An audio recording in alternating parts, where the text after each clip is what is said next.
and take a look. Frank Graney, the Central Criminal Court. That's it for now. More at 8. News Talk Weather. Thanks to Des Kelly Interiors, the wood floor experts. Supplying and fitting your new wood floor. Mostly cloudy and misty this evening with some drizzle and persistent rain in places, but some dry clear spells too, and lowest temperatures of 3 to 7 degrees. Now you're up to date on News Talk. Off the ball. This is News Talk. Now, welcome along. So we're busy this evening. Tiger Roll was very much the feel-good story of the weekend. We're going to reflect on some of that around 7:30 or so. Davy Russell was on the show yesterday afternoon. We'll bring you a decent chunk of what he was saying. He was in very reflective and interesting form, as he so often is. Leona Maguire will join us as well after her first professional tournament win over the weekend. On Monday Night Rugby, Rory O'Connor with us. The Irish Sevens have announced their arrival to the big leagues. Gary Breen will join us on the football show, and we have been privy to tomorrow's FAI opening statement for the Oireachtas committee. Dan McDonnell will fill us in a moment. There's also the Jonathan Hall Associates report as well, which is doing the rounds, so we'll come to that momentarily. And on the football show, 53106 is the text number. Richie McCormack, you're here. Hello. Hey Joe, you alright? I didn't get one of your news rounds. Did you not? No. I'm fairly sure I gave it to you. No. Hold on. Hang about. If you don't give me a copy of your news round, I don't know what's coming next. This is the first professional this altogether. I want to see if you're starting with the FAI. I am, yeah, of course I am. Okay. It's the biggest story in town. Start with the biggest story in town, and then we'll go to Dan McDonnell in a second. Yeah, the FAI confirming its former CEO, John Delaney, will appear before the Oireachtas Sport Committee on Wednesday.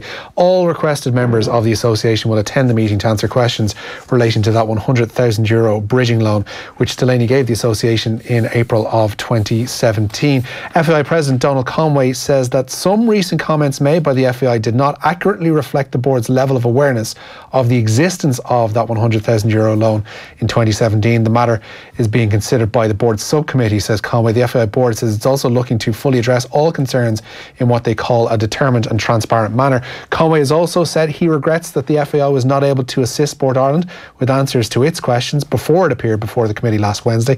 The FAI are still working with consulting group Mazars to determine the terms of reference for the review into the matters, while they also say that Grant Thornton have also been on site at FAI HQ since last Tuesday, reviewing the association's books, records and ledgers. There we go. And on that note, Dan McDonnell was due to be sitting here with us for the news round, but Dan, events have intervened. So you're on the line?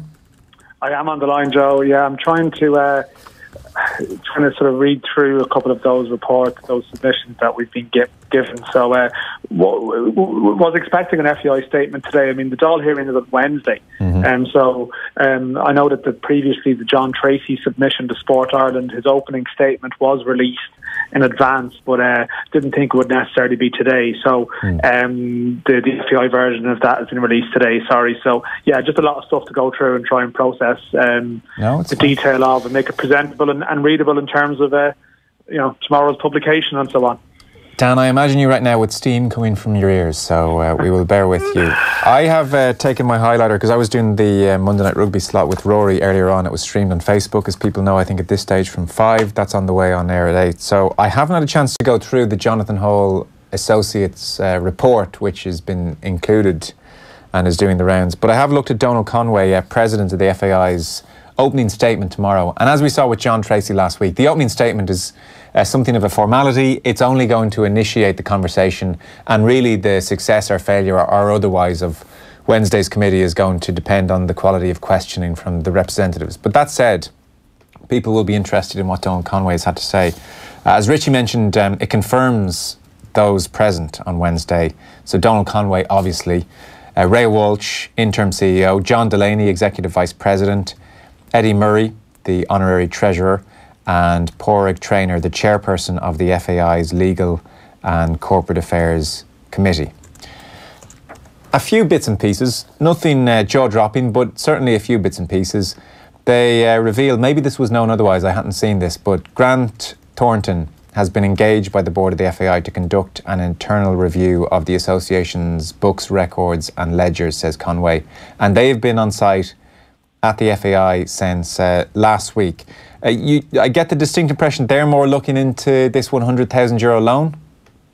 Yeah, I mean, that's the impression that you're left, in the sense of, as you said, they've been engaged to conduct an internal review of the association's books, records and ledgers. And the fact that, the Grant Thornton work, I certainly wasn't aware of this, I have to say. There had been suggestions, there had been various people around FAI HQ the week before last, but then maybe that was linked in with the Mazars review, which was announced then. And I think people maybe are listening here and go, hang on, how many reviews are going on at the moment? So you've got Mazars, a global auditing firm looking at an external matter, an external review of matters. And then you have the separate Grant Thornton thing conducting an internal review. Yeah, it does appear to be that. The language today, though, is significant, as has been pointed out in the FAI statement from Donald Conway, the actual press statement, that the 100,000 loan is now being referred to as the 100,000 issue, which may just be wordplay, but it's something that's been noted. And also the fact that with Donald Conway's opening address, you are right. Like, Donald Conway's opening address, maybe of all the stuff that's been sent out today, there's nothing remarkable about it, because that's what it is. It's an opening statement that's going to be followed by further questions. But the most significant thing today is the FAI press statement, also sent out under the name of Donald Conway, in which the key line really, that we have advised Sport Ireland, the FAI that is, we have advised Sport Ireland that some recent comments made by the FAI did not accurately reflect the board's level of awareness of the existence of the €100,000 issue in 2017. And the significance about that is that we've had a series of FAI statements previously discussing this, the bridging loan story that was carried in the Sunday Times, and it included reference to the FAI board being fully informed about all matters. I guess now some doubt has been cast on elements of the timeline, but it's very hard to speculate on this. But I think that line was the one that jumped out of all the correspondence today. No, I think so. And that is in Donald Conway's opening remarks to the Oireachtas as well on Wednesday. Oh, is it? Sorry, I didn't actually. I'm trying to go it's fine. It all. So, this is all breaking news, and people will appreciate that. So he does say, Donald Conway will say on Wednesday, that we have advised Sport Ireland that recent public comments made by the FAI, so all the many statements we've had from the FAI, did not accurately reflect the FAI board's level of awareness of the existence of the €100,000 payment to the association in 2017. Again, interestingly, if you want to get into semantics, he doesn't say €100,000 loan to the association, he says the €100,000 payment to the association in 2017. Again, we could be reading too much into that, but certainly it's very clear that Conway is saying here the FAI statements did not accurately reflect the board's level of awareness of the existence of this money. So I think we're within our rights to deduce from that not everybody on the FAI board knew that John Delaney gave the FAI a loan. It's certainly it's not an unfair conclusion to draw, from that. Or certainly doubt has been cast on that. Whether you can say it with certainty, but certainly, that statement today. I guess there was rumblings across today that there was a statement coming, and at one point there was a suggestion that there might be detail to that degree, that maybe some of the previous statements might suddenly come under the spotlight here. And what we do remember, and we sort of joked about it at the time, is that the FAI were practically sending out a statement every day, for a period of like 7 days. And statement on some of them included quotes from John Delaney. Some of them were long treatises on governance. Some of them included more quotes from John Delaney. And there was one on March the 18th that said that the board had been informed of all matters so let's related to this event. So that's a key. Now it suddenly seems more important than maybe it might seem at the time. No, it does. So let's assume that, he says here at another point, as stated, Grant Thornton is on site at FAI HQ for the last 8 days. The involvement of Grant Thornton allows the addressing of queries raised regarding this €100,000 issue from 2017 to ensure the response to queries is comprehensive and accurate. It will be very interesting to see on Wednesday if they say, well, we have to wait for this Grant Thornton review. And I think based on that opening statement, it's shaping up in that direction. We could be wrong, of course, but they are certainly in this statement and these opening remarks making a big play of the fact that Grant Thornton are on site, have been on site for the last 8 days, and they're looking through all the books and ledgers and certainly giving the impression that they're looking at this €100,000 loan, which the board's level of awareness of the existence of it is maybe not as complete as we had all thought. So they may well want to leave it at that on Wednesday. Well, yeah, and I think, though, as I said, it's one of these things that's thrown up, it's an old line, but it's thrown up more, it's raised more questions than delivered answers. But what I would say, and people might be listening to this and we're just throwing out, Grant Thornton, Mazars, all these names. It can get a bit confusing, in terms of just laying out what the relevance of this might be. But in some respects, what we do know for certain now is that on Wednesday we will have John Delaney and senior board members almost for the first time in a situation in a public forum where side by side they are going to take queries on the FAI's governance. Yeah. That's something that wasn't going to happen before, in the sense that the FAI were putting forward Ruth Doctor and Fran Gavin, and I guess it wouldn't be unfair to suggest that they would have been running through national underage leagues and various initiatives and stuff that's been carried out by the FAI, because that is their job title. Whereas now we are very much solely down to people who handle governance, people on the FAI board, and then Rhea Walsh, the interim CEO, the other person. But generally, they're going to be facing questions now on topics that weren't on the radar when this meeting was formed initially. So I think you can certainly analyse the dynamics. You can analyse the fact that today's statement was signed by Donald Conway. It was a Donald Conway statement, whereas previous FAI board statements were the FAI board. So there's a slight change in personality in terms of that. And you can also analyse that too. Well, but Wednesday is shaping up to be quite an interesting event. It's true. In his the very beginning of his opening remarks that you'll see on Wednesday, he does note that originally we were to appear in relation to governance issues, strategies and challenges facing Irish soccer. And he says, while the focus may have changed due to events, and I don't think that's an understatement, he says we remain in a position to discuss any other matters relating to public funds received by the association, and certainly you suspect they'll be keen to do so. But even he's acknowledging there the focus of this Oireachtas committee, which was first mooted back in November, December, has changed. Then he goes on to talk about Grant Thornton.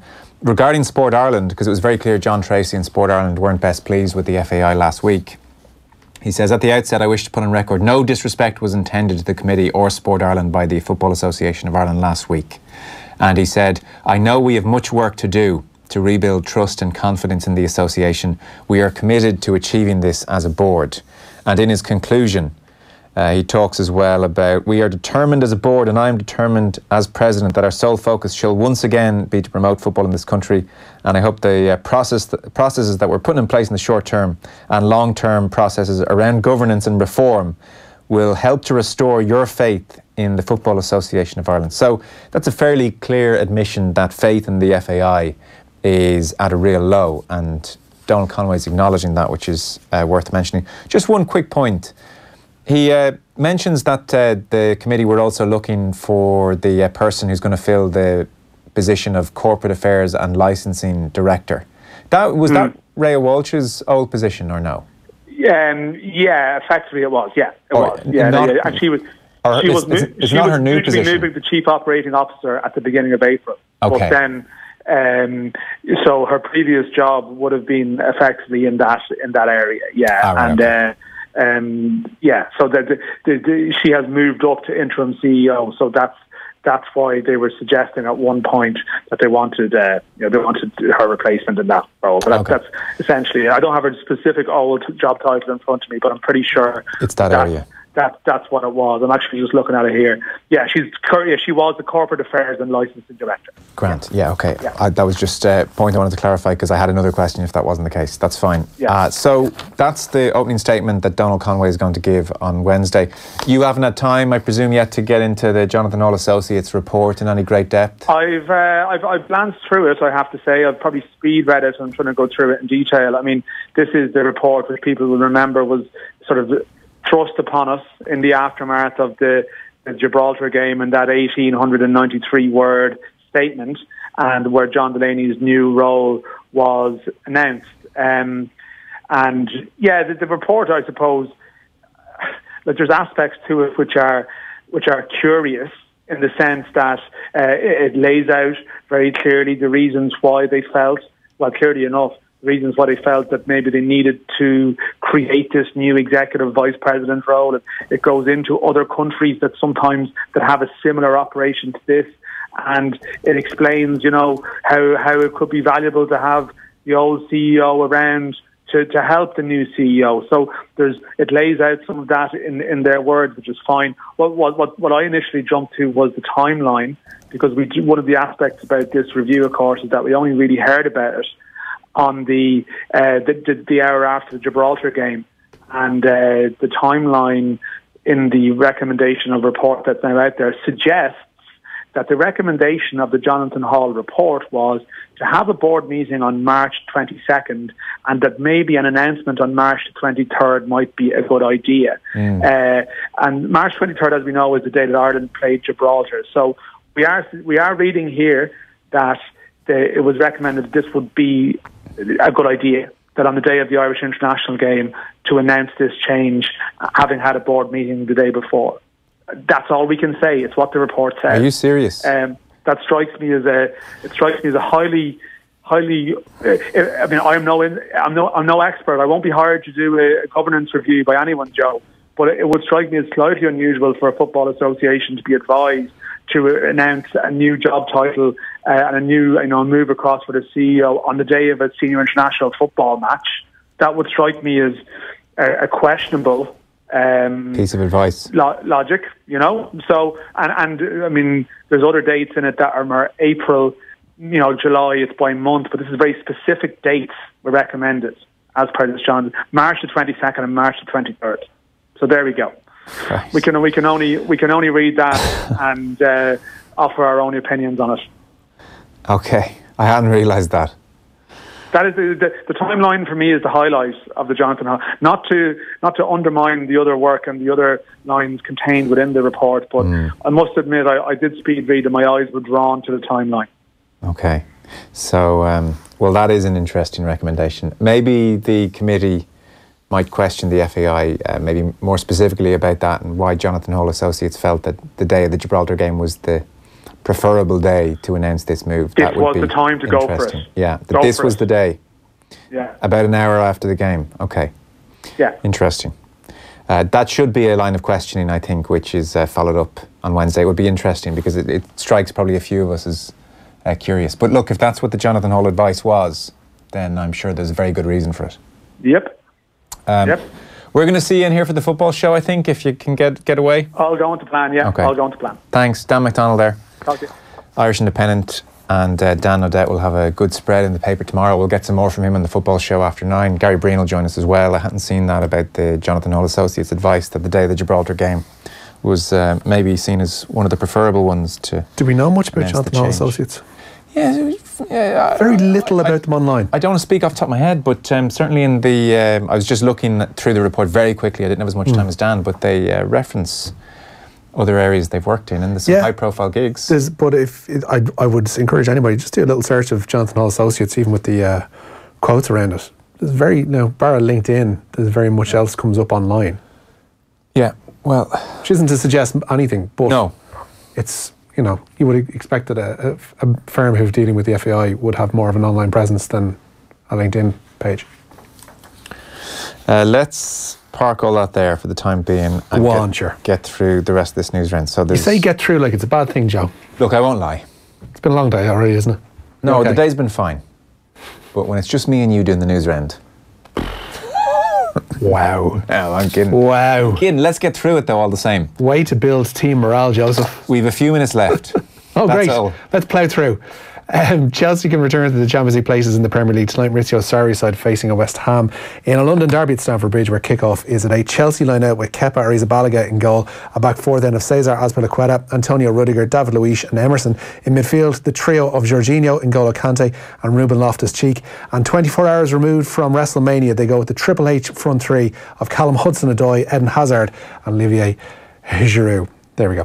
Lucas Fabianski, Ryan Fredericks, Angelo Bonner, Fabian Balbuena and Aaron Cresswell are in the backline for West Ham. In midfield, Declan Rice, Mark Noble and Manuel Lanzini, with Felipe Anderson and Marco Arnautovic either side of Javier Hernandez, who's looking to score for the 6th consecutive game at Stamford Bridge. No Andy Carroll involved for West Ham. In fact, it seems as if he's played his last game for the club. The former Liverpool striker is out of contract at the end of the season, and he's undergone ankle surgery, which means he won't play again this term. In fairness to Jonathan Hall Associates, he does say he has over 20 years' experience in sport, ranging from senior executive and board leadership roles in two large national sporting governing bodies, the FA and the RFU, which are big organisations, to the commercial world of IMG. So I'm sure he's done a thorough job. Absolutely, we're not questioning those credentials, but certainly the decision to announce John Delaney's move to Executive Vice President the day of the Gibraltar game as a recommendation is interesting. We'll look through that report in more detail, and Dan will join us on the football show. Where else are we going? Leona Maguire, as we mentioned earlier, joining us on the show later on. She's moved to the top of the Symetra Tour money list. The Cav woman says she's delighted to have become a first-time winner as a professional golfer by landing the Windsor Golf Classic in California. Maguire prevailed on a playoff and secured a cheque for $22,500. She's going to join us around 20 to 9 or so. As we understand it, the phone line isn't great, but we'll try and have a chat with her. So this is the female equivalent of the web.com tour. This is the secondary tour in the States, and she's now top of the rankings on that, top of the money list on that. So as Richie was saying, so she's in a great position to win an LPGA tour card next year, which would just be fantastic. It's only her 17th professional event, and she won in fine fashion as well. She was 3 adrift Sunday morning, final round, and shot a 65, and then in the playoff won on the first hole with a birdie. So really impressive win from the former world amateur number 1, Leona Maguire. Lads, know your role and mention Becky Lynch headlining WrestleMania and emerging victorious, says the texter. Is that from Ronan? Done, and we're moving on. Are we? Fantastic achievement by the Baldoyle native. Oh, phenomenal achievement, but it's not sport. I'd agree with you there. But it's a phenomenal achievement. I mean, what she's done with her career is amazing. And I'm not ignoring the athletic prowess that it takes to do what she's doing. It's phenomenal. But isn't it all preordained? It is, yeah. Okay. I'm just glad you're not looking down your nose at some people, like the way some people had done the past 24 hours. There've been a lot of, like, the de-intellectualization of people was hinted towards by people. You know, if you're enjoying wrestling, and if it's in sports sections, then it shows the dumbing down of society, which is to hold up sports sections and sports programs as some kind of barometers of intellectualism, which these 3 hours a night show, Joe, ain't the case. But you would argue, I mean, I would argue, if you were to think about sport as disparate as it is and as, you know, varied as it is, maybe arguably the only thing that every single sport has in common is that you don't know who's going to win at the end. There's an element of genuine competition. Yeah. Yeah. Whereas this is almost... This is a physical TV show. Yeah. It's a drama. Yeah, with its roots in organised sport, but requiring unbelievable sporting prowess. I'll give you that, and incredible physicality. Yeah. So, but it wouldn't be my cup of tea, I have to say. I watched it when I was younger, kind of as a kid. But are you into it? You're endlessly fascinating business. Is it? Yeah, I did deeply fascinating. As a business and as with the political stuff that goes around it, it is deeply fascinating. Didn't John Oliver do a big dissection of how badly they're treated recently? Yeah, he did. A lot of that, for people who would have been into professional wrestling, a lot of people would have known that anyway, that, you know, wrestlers are regarded as independent contractors, despite the fact that they're exclusive employees of the WWE in particular. But there are a lot of, like, clumsily made points as regards Oliver's piece last week. Like, he tied in Randy Savage's death in terms of an early wrestler death, whereas he was in his 60s, I believe, and died a car crash. Right. So it's like, it's not as if it conflates with somebody who's off their face on steroids and dying as a result of that. But yeah, there are valid points made within it, but clumsily made on occasion. Right. Yeah, look, I'm not into this world, but I heard about Becky Lynch recently, and I thought, okay, went on to check her Twitter profile. Not that that's any judge of anything, but 1.4 million followers, and I thought, oh, okay. Yeah. She's doing pretty well for herself. She absolutely is. And that's the thing. I think what a lot of Irish fans over here would have regarded as being odd is the fact that she wasn't featured by any main media outlets. There was an interview, Amy O'Connor interviewed her for the Irish Times on Saturday. And beyond that, I don't know if her accessibility was an issue with it, but there was no features. You know, and I don't think there's any, I mentioned this point in here last week, I don't think there's any Irish cultural figure with as many eyeballs on her worldwide right now as there is her. Actually, she should be all over the Irish media. You'd even have her off the ball, but I don't think we'd do an analysis of I'm not going to do a breakdown of a match. No, absolutely not. You don't want to go in for that, do you? No, she's a great character though. Grand. Yeah. How did someone from Baldoyle end up in that position, wonders Darren? A lot of hard work and a lot of luck and a lot of perseverance. She retired from professional wrestling for a couple of years as a younger lady. She got into it quite young, got out of it again young, went working as an air hostess along with her mum for Aer Lingus for a while and was involved in other stuff, but had the itch to go back and basically put her nose to the grindstone and got over there to America and went from there. And is WrestleMania like the All-Ireland final? It's what everything points towards. Yeah, it's the absolute pinnacle of that business for the year. All roads lead to WrestleMania. That is a phrase that is commonly used between January and early April, yeah. Okay, good. There you go. Yeah. Should we try move on? Reluctantly, but yeah, I think... Listen, I could do a 3-hour review here. Munster head coach Johan van Graan says he's only too happy to remain on with the province. The South African has signed a 2-year contract extension that will keep him with Munster until at least the summer of 2022. Meanwhile, van Graan says that Joey Carberry is highly unlikely to be fit for their Heineken Champions Cup semi-final with Saracens. The Ireland out half is still recovering from a hamstring injury and will sit out this Friday's Pro 14 game with Benetton. On his contract extension, though, van Graan says the ethos of the province is perfectly in sync with how he views the game. Yeah, look, it's one of the reasons I came here is to grow as a person and as a coach and to be part of something more than myself. And I just had to look at what happened Friday night in Cork, the support that we as a squad receive, and what happened in Edinburgh, and the things that Munster Rugby stand for. When a kicker kicks to goal, everybody's quiet, respect, integrity.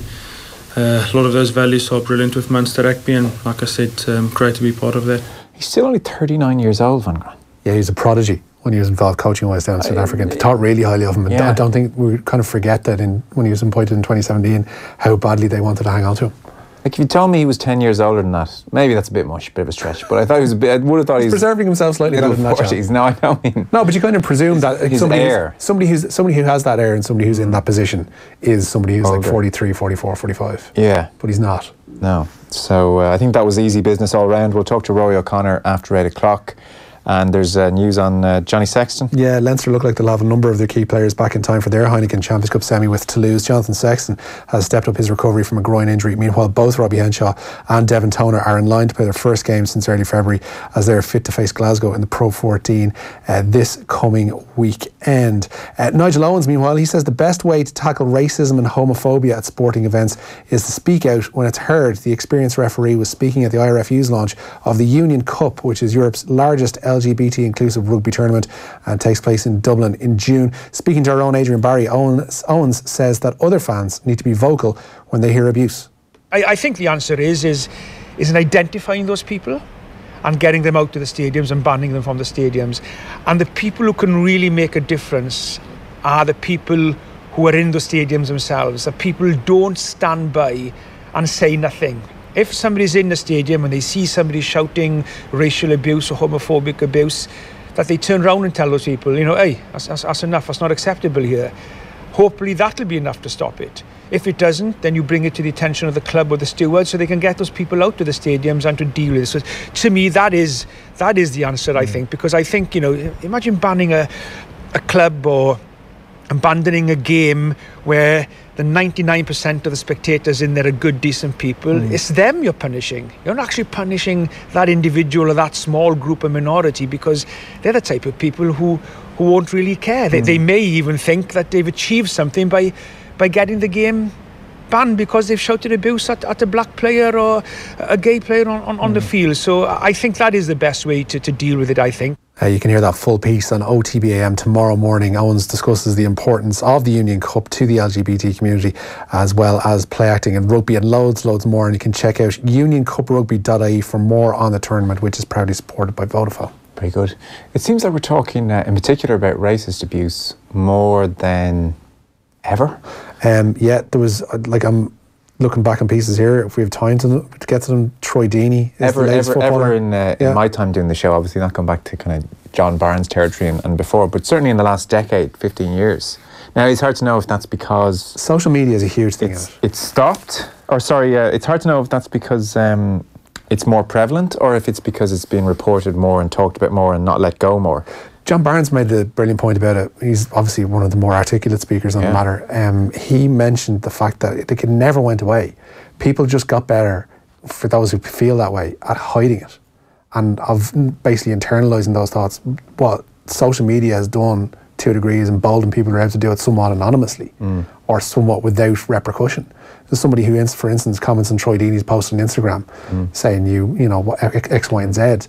Like, they feel to a degree that they're gonna get away with it. There's basically no repercussion for somebody who does that in the main. I know a lot of these cases do get reported to the police, but I don't think it's any deterrent for people who want to go and do it en masse. But even in stadiums as well, it seems like it's happening more and more. But then again, maybe it's just been reported. It's been reported more and more, which on the other side of it is actually a pretty good thing. There we are. We got through that news rant together. I'm no better for it, Joe, I'll be honest with you. We're going to take a break. So after 8 o'clock, Rory O'Connor's with us and Leona Maguire as well after her win. Gary Breen on the football show. Dan McDonnell will be in as well, and probably will have had a bit more time to tease through the various bits and bobs surrounding the FAI. Next up, we had Davy Russell on the show yesterday, and he was in fantastic form, very interesting as usual. We're going to play a good chunk of that next. Off the Ball on News Talk. 100 days of walking. This Wednesday isn't just any old day, it's our 100th day of walking. So let's come together and walk together at Herbert Park in Dublin and celebrate making it to our goal. We'll have goodies for everyone who comes along, and some of the News Talk gang will be there too. Register now at newstalk.com/events and join us for day 100 this Wednesday at 6 p.m. 100 days of walking on Lunchtime Live. Register now at newstalk.com/events. Ireland has a new superfast broadband network. Imagined 5G ready fixed broadband with speeds of up to 150 meg. A more intelligent network built especially for regional and rural Ireland, connecting everyone, everywhere. You can't wait for superfast broadband, and now you don't have to. At Imagine, we don't see things as they are. We see things as they should be. We see a country connected. Call us on 1-800-938-200. That's 1-800-938-200. This Irish success story is brought to you by Guaranteed Irish. Did you know that all of the 34 million pots of Sudocrem sold in over 50 countries worldwide are manufactured by an Irish pharmaceutical company in Baldoyle? Trusted by mums, dads and beauty queens across the globe, while also supporting 51 Irish jobs.